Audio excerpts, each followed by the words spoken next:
మేము కూడా చేస్తాం అని చెప్పి మళ్ళీ వాళ్ళు ఎంక్వైరీ చేసుకొని మరీ చేస్తున్నారు.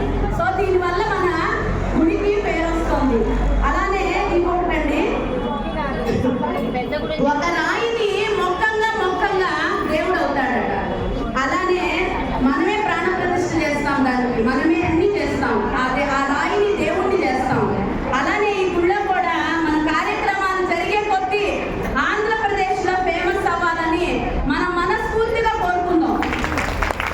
ఆంధ్రప్రదేశ్ మరి కష్టపడితేనే ఏదైనా కదా. మన గుండంకులు చెప్తాడే, ఏమని చెప్తాడు, డబ్బులు ఊరికినే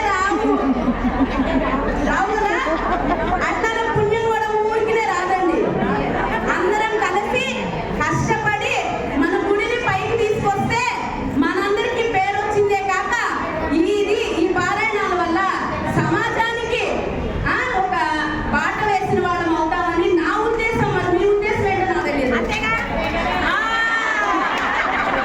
అంతేగా మరి ఇంకొకటండి, ఒక ఉదాహరణ చెప్తే మీకు కూడా అర్థమైంది.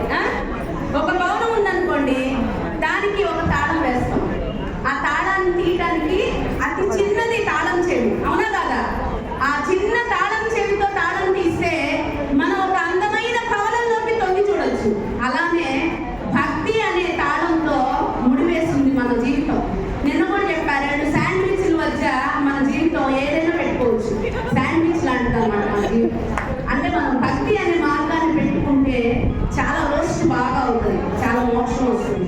అలానే ఈ చిన్న